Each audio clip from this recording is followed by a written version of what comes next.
What if everything you've been told about identity was just a tool for control? What if your heritage, traditions, and values mattered more than the labels forced upon you? Stick around because we're exposing the truth no one wants you to talk about. I'm not buying into the narrative that my identity must be defined by skin color.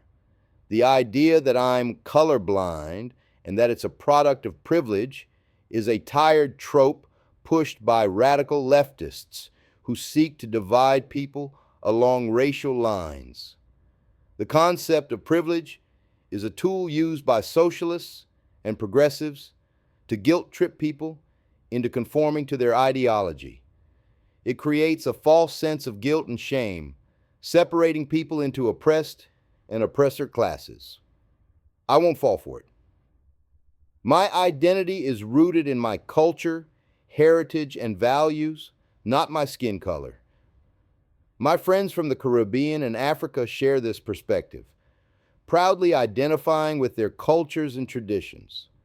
Many of them find it perplexing that some African Americans focus on skin color, perceiving them as crybabies and an embarrassment. The left's obsession with skin color is a control tactic, dividing people and creating class consciousness. This is a classic socialist and communist strategy, as described by Alexander Trachtenberg. I suspect many of you are unfamiliar with his work and the party he represented. I won't conform to this ideology. I'll continue celebrating my culture and heritage, rejecting the idea that my identity must be defined by skin color. In fact, I invite you to talk to Jews from all over the world, from Ethiopia to Morocco, from Poland to Argentina, from South Africa to Central Africa, and everywhere in between. You'll find Jews of every skin tone, hair texture, and physical characteristic, a testament to our diverse and global community. And despite our physical differences, we share a common bond. The same DNA, the same heritage, and the same values that unite us as one people, transcending borders and boundaries. We don't define ourselves by skin color or physical appearance. We are one tribe, descended from the 12 tribes of Israel. Our identity is rooted in our culture, our traditions, and our values, not in our physical characteristics.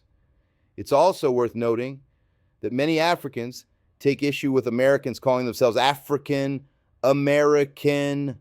In fact, over 80% of Africans find it insulting, as it diminishes the diversity and complexity of African identity. Africa is a vast and diverse continent comprising many different cultures, languages, and skin tones. By appropriating the term African, Americans are essentially reducing the rich tapestry of African identity to a simplistic and inaccurate label. In reality, Americans with darker skin are simply that, Americans.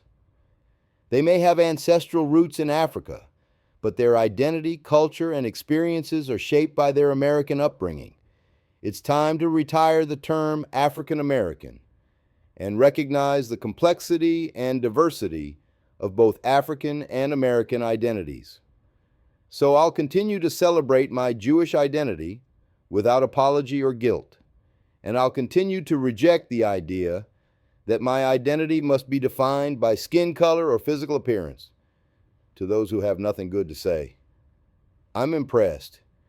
Your I see now moment was so profound, I almost heard a light bulb going off in your head. Bravo!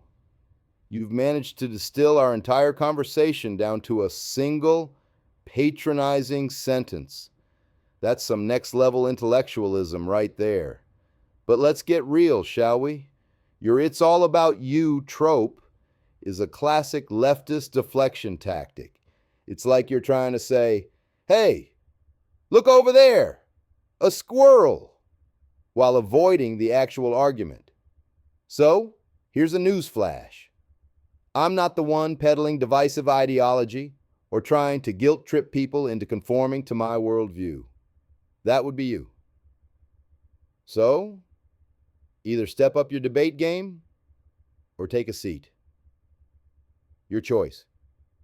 By the way, I'm not a conservative, but a liberal who follows facts and truth, not doctrine. I believe in individual freedom, autonomy, and critical thinking, which is why I'm not afraid to challenge ideologies that prioritize group identity over individual rights. Do you define yourself based on your heritage and values, or do you feel pressured to fit into an identity box created by society?